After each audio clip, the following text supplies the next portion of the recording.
हम अक्सर ये सोचते हैं ना कि इतिहास जो है वो एकदम एक एक्सरे मशीन की तरह है। हाँ, बिल्कुल एक सीधी तस्वीर की तरह। सही कहा। मतलब अगर अतीत में कोई हड्डी टूटी है तो एक्सरे रिपोर्ट में वो सफेद टेढ़ी लाइन हमें साफ दिख जाएगी और कोई भी उसे देखकर कह देगा कि हाँ भाई यहाँ फ्रैक्चर है। लेकिन जरा सोचिए कि क्या हो अगर जिस मशीन से हम अतीत को देख रहे हैं उसे बनाने वाले ने उसमें पहले से ही कोई एक खास रंग का फिल्टर लगा रखा हो। अच्छा, तो आप कह रहे हैं कि तस्वीर का रंग ही बदल जाएगा। बिल्कुल। ऐसे में जो तस्वीर बाहर आएगी ना वो सिर्फ उस हड्डी की नहीं होगी बल्कि उस फिल्टर के रंग की भी होगी। बिल्कुल सही बात है। तो आज के हमारे इस विशेष डीप डाइव में हमारे पास किताबों या शोध पत्रों का कोई भारी भरकम गट्ठर नहीं है। हाँ, आज हमारा स्रोत काफी अलग है। हाँ, हमारे पास सिर्फ एक तस्वीर है जिसमें हाथ से लिखा गया केवल एक वाक्य है और वो वाक्य है प्राचीन भारतीय इतिहास के अध्ययन में राष्ट्रवादी इतिहासकारों के योगदान का विवेचन करें। बस एक सिंगल लाइन। बस इतना ही। लेकिन हमारा आज का उद्देश्य इसी एक वाक्य के बहाने उस फिल्टर को समझना है जिससे अतीत की तस्वीरें खींची जाती हैं। तो चलिए इसे थोड़ा समझते हैं। मतलब एक ही वाक्य में इतिहास लेखन की पूरी प्रक्रिया कैसे सिमटी हो सकती है। देखने में तो ये किसी विश्वविद्यालय के परीक्षा पत्र का एक बड़ा ही सीधा साधा प्रश्न लगता है ना? हाँ, बिल्कुल वैसी लग रहा है। लेकिन असल में ये इतिहास को देखने के पूरे नजरिए पर एक बहुत ही गंभीर टिप्पणी है। अगर हम इस वाक्य का पहले हिस्से पर ही गौर करें तो ये प्राचीन भारतीय इतिहास की बात नहीं कर रहा है। अच्छा, तो फिर? ये प्राचीन भारतीय इतिहास के अध्ययन की बात कर रहा है। मतलब घटनाओं का घटित होना एक बात है, लेकिन उन घटनाओं को कैसे पढ़ा गया, कैसे पन्नों पर उतारा गया, ये बिल्कुल अलग बात है। हम समझ रहा हूँ। और इसे ही अकादमिक जगत में इतिहास लेखन या हिस्टोरियोग्राफी कहा जाता है। अरे वाह! तो मतलब ये कुछ ऐसा हो गया कि जैसे हम कोई फिल्म नहीं देख रहे हैं बल्कि हम उन फिल्म समीक्षकों का विश्लेषण कर रहे हैं जिन्होंने उस फिल्म के बारे में लिखा है। हाँ, बहुत ही सटीक उदाहरण है ये। तो अगर मैं पूछूं कि क्या समीक्षक के बदलने से पूरी फिल्म की कहानी और उसका जो संदेश है वो बदल जाता है? ये एक बहुत महत्वपूर्ण सवाल खड़ा करता है, क्योंकि यहीं से ये बात स्पष्ट होती है कि इतिहास कभी भी एक निर्जीव या स्थिर वस्तु नहीं होता। सही बात है। यह इस बात पर निर्भर करता है कि इतिहास लिखा किसने है। लेकिन एक सेकंड, हम हमेशा इतिहास में तटस्थता या निष्पक्षता की बात करते हैं ना। हमें ये क्यों मान लेना चाहिए कि जो लोग अतीत का अध्ययन कर रहे थे उनका अपना कोई एजेंडा या वही जो मैंने कहा फिल्टर था? क्योंकि तथ्य जो होते हैं ना वो अपने आप में गूंगे होते हैं। गूंगे होते हैं? हाँ। वे तब तक नहीं बोलते जब तक कि कोई इतिहासकार उन्हें अपनी आवाज ना दे। तथ्य तो बस बिखरे हुए पत्थरों की तरह है। अब उन पत्थरों से कौन सी इमारत बनानी है ये तो इतिहासकार के दिमाग में चल रहे नक्शे पर ही निर्भर करेगा ना। और ये नक्शा उस दौर की परिस्थितियों से बनता है जिसमें वो इतिहासकार जी रहा होता है।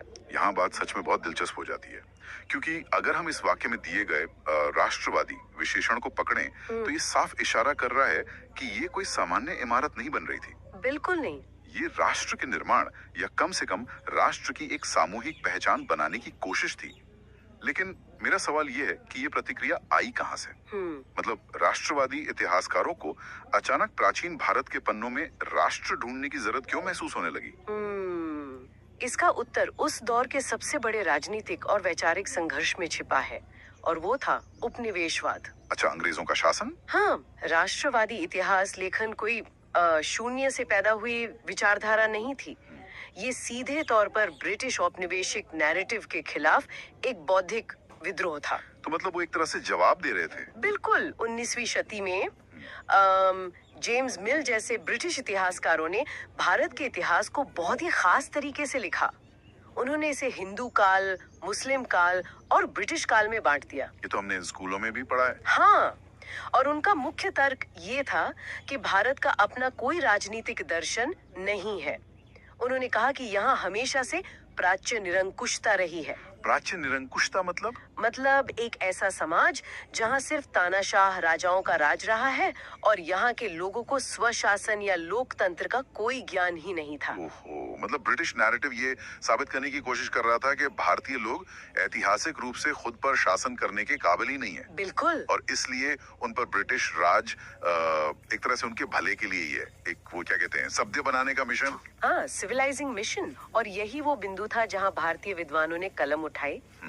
लाजमी था। सोचिए, जब पूरे देश में आजादी की मांग उठ रही थी, तब राजनेताओं को ये महसूस हुआ कि सिर्फ वर्तमान की लड़ाई लड़ना काफी नहीं है। सही बात है। अगर किसी राष्ट्र को ये यकीन दिला दिया जाए कि उसका कोई गौरवशाली अतीत ही नहीं है, तो वो भविष्य के लिए कैसे लड़ेगा? बहुत गहरी बात है ये। इसीलिए राष्ट्रवादी इतिहासकारों ने प्राचीन भारतीय ग्रंथों, शिलालेखों और सिक्कों का नए सिरे से अध्ययन करना शुरू किया। उनका लक्ष्य ये साबित करना था कि प्राचीन भारत कोई पिछड़ा या केवल रहस्यमयी सपेरों का देश नहीं था। हाँ, बल्कि यहाँ एक अत्यधिक उन्नत और सुसंगठित सभ्यता थी। बिल्कुल। ये तो बहुत ही दिलचस्प प्रक्रिया है। यहाँ मुझे ये समझ आ रहा है कि उन्होंने तथ्यों को गढ़ा नहीं, बल्कि उन्हीं पुराने ग्रंथों में नए सवाल ढूंढने शुरू किए। एकदम सही पकड़ा आपने। मतलब उदाहरण के लिए जब उन्होंने वेदों या प्राचीन संहिताओं को पढ़ा, तो वे केवल धार्मिक कर्मकांड नहीं ढूंढ रहे थे। हाँ, उनका नजरिया अलग था। वे वहां से सभा और समिति जैसी संस्थाओं का जिक्र निकाल कर लाए। वे दुनिया को बता रहे थे कि देखिए, जिन्हें आज आप आधुनिक संसद या पार्लियामेंट कहते हैं, उनके बीज तो हमारे प्राचीन इतिहास में पहले से मौजूद थे। बिल्कुल। और लोकतांत्रिक मूल्य हमारे लिए कोई पश्चिमी आयात नहीं है, ये साबित करना उनका मुख्य लक्ष्य था। ये जो सभा और समिति वाला उदाहरण आपने दिया ना, ये राष्ट्रवादी इतिहास लेखन की कार्यप्रणाली को समझने का सबसे सटीक तरीका है। अच्छा। केपी जायसवाल जैसे राष्ट्रवादी इतिहासकारों ने हिंदू पॉलिटी पर विस्तार से लिखा, और जब 1905 के आसपास चाणक्य के अर्थशास्त्र की पांडुलिपि खोजी गई, तो राष्ट्रवादी इतिहासकारों के लिए ये किसी खजाने से कम नहीं था। अरे वाह, अर्थशास्त्र का मिलना तो वाकई एक टर्निंग पॉइंट रहा होगा। बिल्कुल। उन्होंने दुनिया के सामने ये रखा कि देखिए, हमारे पास भी राज्य संचालन, कूटनीति और अर्थव्यवस्था को चलाने का एक अत्यंत वैज्ञानिक ग्रंथ है। उन्होंने ये स्थापित किया कि प्राचीन भारत में केवल धर्म और अध्यात्म ही नहीं था, बल्कि एक बहुत ही मजबूत प्रशासनिक ढांचा भी था। और अगर हम वो स्वर्णिम युग वाली अवधारणा को देखें, तो वो भी इसी चश्मे की देन लगती है ना? हाँ, बिल्कुल। जैसे गुप्त काल को प्राचीन भारत का स्वर्णिम युग घोषित कर दिया गया। कला, विज्ञान, साहित्य, आर्यभट्ट, कालिदास, इन सबको एक साथ जोड़कर ये दिखाया गया कि जब यूरोप अंधकार युग में था, तब भारत अपने ज्ञान और समृद्धि के शिखर पर था। ये एक तरह से मनोवैज्ञानिक स्तर पर अंग्रेजों के उस घमंड को तोड़ने की कोशिश थी, जो वे अपनी ग्रीक या रोमन विरासतों को लेकर दिखाते थे। यहाँ ना थोड़ा गहराई में जाना जरूरी है। गुप्त काल या मौर्य साम्राज्य पर उनका ध्यान केंद्रित होना सिर्फ एक संयोग नहीं था। तो क्या था? ये एक सोची समझी रणनीति थी। अच्छा। जब ब्रिटिश इतिहासकार कहते थे कि भारत कभी भी राजनीतिक रूप से एक नहीं रहा और ये सिर्फ छोटे छोटे राज्यों का एक बिखरा हुआ हिस्सा है, तब राष्ट्रवादी इतिहासकारों ने मौर्य साम्राज्य और अशोक की महानता को सामने रखा। हाँ, कि हम तो पहले से ही एकजुट थे। बिल्कुल। उन्होंने दिखाया कि अंग्रेजों के आने से सदियों पहले भारत में एक ऐसा केंद्रीकृत साम्राज्य था जिसकी सीमाएं अफगानिस्तान तक फैली हुई थी। उन्होंने इन प्राचीन साम्राज्यों का इस्तेमाल ये साबित करने के लिए किया कि भारत एक राष्ट्र के रूप में हमेशा से अस्तित्व में रहा है। लेकिन यहाँ बहुत ही तार्किक उलझन पैदा होती है। कैसी उलझन? अगर कोई इतिहासकार एक खास मकसद से काम कर रहा है, भले ही वो मकसद देश प्रेम हो या स्वतंत्रता संग्राम को ताकत देना हो, तो क्या वो अपनी निष्पक्षता नहीं खो रहा है? ये एक बहुत ही जायज सवाल है। मतलब क्या राष्ट्रवाद के नशे में या अंग्रेजों से लड़ने की जल्दबाजी में उन्होंने इतिहास को अपनी सुविधा के अनुसार नहीं कर लिया? क्या वो पूरी तरह सटीक थे? और इसी पे चर्चा होना इतिहास लेखन की जान है। लेकिन ये कहना कि उन्होंने तथ्यों को गढ़ा या फैब्रिकेट किया, ये पूरी तरह सही नहीं होगा। तो फिर उन्होंने क्या किया? उन्होंने ऐतिहासिक साक्ष्यों, पुरातात्विक खुदाई और भाषा विज्ञान का बहुत ही कड़ाई से पालन किया। उनकी कार्य प्रणाली अक्सर बहुत वैज्ञानिक होती थी। मतलब तरीके सही थे? हाँ, लेकिन समस्या उनके द्वारा पूछे गए सवालों में थी। वे अतीत के पास उन सवालों को लेकर गए जो उनके वर्तमान से उपजे थे, और जब इतिहास में किसी खास चीज पर बहुत ज्यादा रोशनी डाली जाती है ना, तो स्वाभाविक रूप से कुछ अन्य चीजें गहरी परछाई में छिप जाती हैं। तो इस सब का आखिर क्या मतलब है? ये बात हमें हमारे स्रोत वाक्य के अंतिम हिस्से की ओर ले जाती है, जहाँ लिखा है योगदान का विवेचन करें। बिल्कुल। विवेचन का मतलब सिर्फ ये गिनाना नहीं है कि उन्होंने कितना महान काम किया, बल्कि ये देखना भी है कि उनके उस भारी भरकम फिल्टर ने किन चीजों को धुंधला कर दिया। एकदम सही। जब वे गौरवशाली स्वर्णिम युग की तस्वीर बना रहे थे, तो इस तस्वीर से कौन लोग बाहर छूट गए थे? और ये इस पूरे विश्लेषण का सबसे महत्वपूर्ण हिस्सा है। जब हम राष्ट्रवादी इतिहासकारों की सीमाओं का विवेचन करते हैं, तो हम पाते हैं कि उनका पूरा ध्यान राजवंशों, उच्च वर्गीय संस्कृति, दरबारों, संस्कृत साहित्य और बड़े राजनीतिक एकीकरण पर था। अच्छा, तो आम लोग कहाँ थे? वही तो, इस प्रक्रिया में जो हाशिए पर रहने वाले लोग थे, जैसे किसान, कारीगर, महिलाएं और जो कथित निचली जातियों के अनुभव थे, वे इतिहास से लगभग गायब ही हो गए। मतलब स्वर्णिम युग शायद उन दरबारों में बैठे लोगों या बड़े व्यापारियों के लिए रहा हो, लेकिन एक आम किसान के लिए या समाज के निचले तबके के लिए वो युग कितना स्वर्णिम था, इस पर सवाल ही नहीं उठाए गए। आप बिल्कुल सही दिशा में सोच रहे हैं।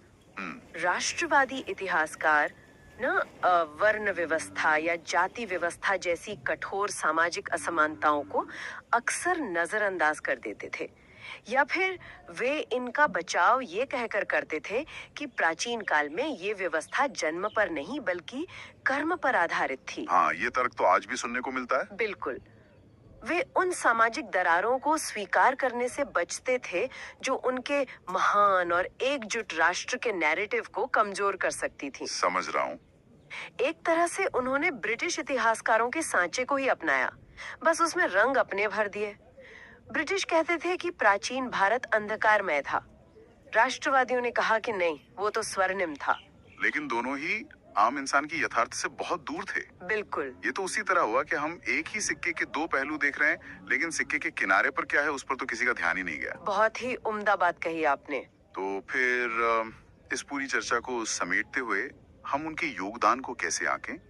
क्या हम ये मान लें कि उनका काम सिर्फ एक राजनीतिक जरूरत थी, या सचमुच उन्होंने इतिहास की समझ को बेहतर किया? अगर हम इसे बड़े परिदृश्य से जोड़ें, तो उनके योगदान को कम करके आंकना एक बहुत बड़ी भूल होगी। अच्छा। सबसे बड़ा योगदान तो यही था कि उन्होंने भारतीय इतिहास लेखन को औपनिवेशिक चंगुल से मुक्त कराया।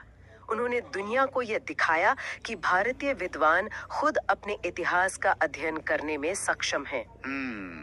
ये बात तो है। आरजी भंडारकर या आरसी मजुमदार जैसे इतिहासकारों ने जो शोध किए, वो आज भी ऐतिहासिक अध्ययन की नींव हैं। उन्होंने भारत के लोगों में जो आत्मविश्वास भरा, वो राष्ट्रीय आंदोलन की एक बहुत बड़ी प्रेरणा बना। मतलब बिना उस ऐतिहासिक चेतना के शायद एक राष्ट्र के रूप में हमारा संगठित होना बहुत मुश्किल होता। बिल्कुल। इसका अर्थ ये हुआ कि उन्होंने भविष्य के इतिहासकारों के लिए एक मंच तैयार कर दिया। हाँ, एक बुनियाद रखी, जिस पर बाद में जो मार्क्सवादी या सबाल्टर्न इतिहासकार आए, उन्होंने अपनी इमारत खड़ी की और उन सामाजिक और आर्थिक पहलुओं पर सवाल उठाए जिन्हें राष्ट्रवादी इतिहासकार छोड़ गए थे। सही कहा आपने। तो विवेचन का असली मतलब यही है, उनकी बौद्धिक उपलब्धियों को स्वीकार करना, उनकी तत्कालीन राजनीतिक मजबूरियों को समझना और ये भी पहचानना कि उनके नजरिए ने किन सच्चाइयों को अनदेखा कर दिया। और यही तो इतिहास के अध्ययन की सबसे बड़ी खूबसूरती है। बिल्कुल। ये एक निरंतर चलने वाली प्रक्रिया है।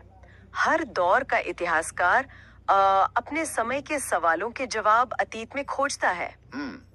राष्ट्रवादी इतिहासकारों ने अपने दौर के सबसे बड़े सवाल कि हम कौन हैं और क्या हम आजादी के लायक हैं, इसका जवाब अतीत के पन्नों से ढूंढा। कल कोई और इतिहासकार किसी और चश्मे से उसी इतिहास को पढ़ेगा। आज की इस गहन चर्चा ने वास्तव में सोचने का नजरिया बहुत व्यापक कर दिया। हाँ, मुझे भी ऐसा ही लगता है। हमने केवल एक वाक्य से शुरुआत की थी, लेकिन उस एक वाक्य ने हमें ये दिखा दिया कि इतिहास की किताबें केवल बीती हुई घटनाओं का कैलेंडर नहीं होती हैं। बिल्कुल नहीं। वे उन लोगों के विचारों, उनके संघर्षों और उनकी महत्वाकांक्षाओं का दर्पण होती हैं जो उन्हें लिख रहे होते हैं। इतिहास पढ़ते समय हमेशा ये पूछना जरूरी है कि कलम किसके हाथ में है और वो किस दिशा से आ रही रोशनी में लिख रहा है।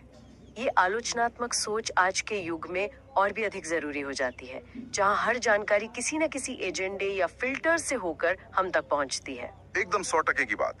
तो इस पूरी विस्तृत चर्चा के बाद एक बहुत ही रोचक और गहरा विचार मेरे दिमाग में आ रहा है, गहरा? जिसे सुनने वालों को खुद से पूछना चाहिए। वो क्या? आज हम इतने विश्लेषणात्मक ढंग से बैठकर अतीत के राष्ट्रवादी इतिहासकारों के योगदान और उनके फिल्टर का विवेचन कर रहे हैं। हम उनकी खूबियों और कमियों को आज के नजरिए से तौल रहे हैं। लेकिन अगर समय के पहिए को थोड़ा आगे घुमाया जाए, मान लीजिए आज से 100, 200 या 300 साल बाद के भविष्य में जाया जाए, तो उस समय के लोग हमारे आज के दौर के इतिहास लेखन का विश्लेषण कैसे करेंगे? अरे वाह, ये तो सोचने वाली बात है ना? आज हम अतीत की जिन घटनाओं को जिस नजरिए से दर्ज कर रहे हैं, भविष्य के इतिहासकार हमारे आज के इस चश्मे को क्या नाम देंगे? क्या वे हमें तटस्थ मानेंगे या वे भी हमारे काम का इसी तरह विवेचन करते हुए हमारी कमियां निकालेंगे? बिल्कुल। ये एक ऐसा सवाल है जो हमें ये याद दिलाता है कि इतिहास में कुछ भी अंतिम नहीं होता, सब कुछ समय के साथ परखा जाता है। तो आज की डीप डाइव में बस इतना ही। सोचने के लिए काफी कुछ है। मिलते हैं अगली बार।